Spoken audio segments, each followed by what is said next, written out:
Hi everyone, my name is Olivia Heward and I will be presenting my needs assessment on the aging disabled adult population. The purpose of this assessment was to bring awareness to the fast-growing aging disabled adult population and address the lack of resources that are available to this population. The number of disabled adults over the age of 60 is projected to double by the year 2020. Adults with intellectual and developmental disabilities require an enormous amount of individual assessing, promoting, managing, and delivering their appropriate care. And those needs have to be custom to their physical, emotional, psychological needs. Typically, the caregivers of these adults are their parents. However, the concern and part of the needs assessment is that there is an unknown entity that's going to be caring for this population once their parents have passed. So for my data collection, I was able to interview 2 employees from the Inland Regional Center who have direct involvement with the aging adult population. For those that don't know, the Inland Regional Center is a nonprofit agency that supports people with intellectual disabilities, people with autism, cerebral palsy, and epilepsy. Excuse me. They provide case management and coordinate services for over 34,000 consumers throughout the San Bernardino and Riverside County of California. And their mission is to promote independence, empowerment, and inclusion for all of the members that they serve. They serve people of all ages, and they would have to qualify in order to receive services. 2 of the interviewees from the Inland Regional Center answered the following question very similarly. The question was, in your experience as a professional and working with the population, are there services that they would benefit from that you would like to see more of?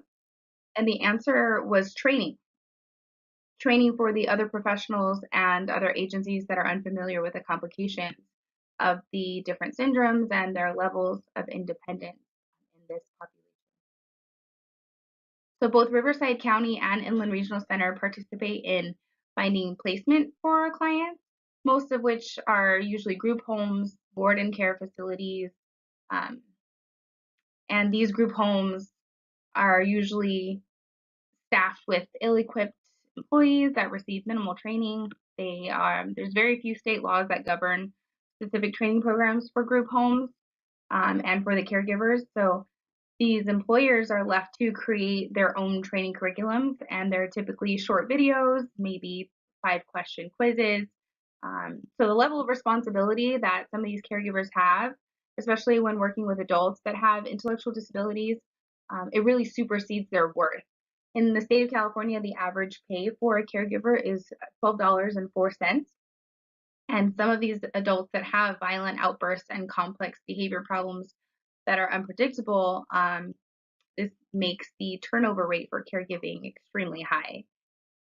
In addition to the unlivable income, the high burnout, these home care workers leave the care of the disabled in undereducated, underpaid, and unreliable hands. So my final interview was with Live Home. Live Home is a home health agency that offers a variety of care to families of aging adults as well as aging adults with disabilities. I interviewed a care consultant who does the initial assessment of the client, and she assigns the client to the caregiver or caregivers who are a good fit for both the family and for the client. Live Home hires and manages their own employees, and they're not contracted out, so they are all subject to the same training. They hire certified nursing assistants, licensed vocational nurses, and registered nurses, and they are assigned to the more medically complex clients, which for a lot of families, it's a huge incentive, especially the ones whose members use feeding tubes or have special equipment that would require special training. So for the interventions and the plans of actions, what I've noticed is over the years, there's been many scandals and accusations of abuse and neglect in group homes. Many families refuse to think about having to place their loved one in any of these settings.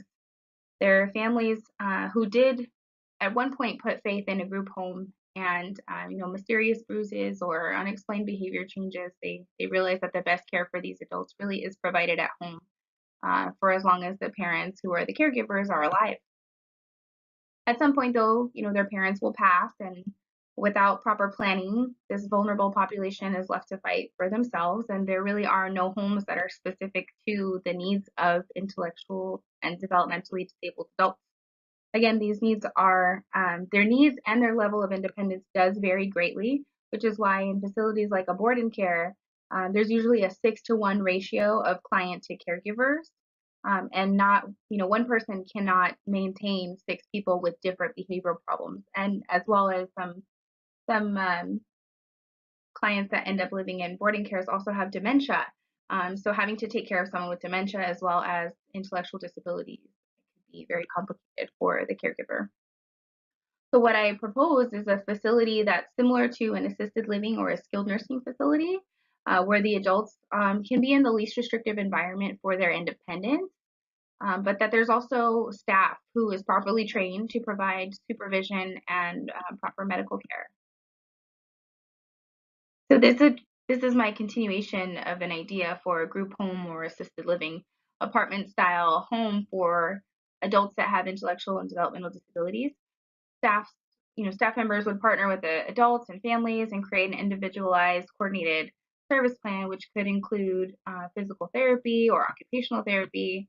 But they would have appropriately trained staff.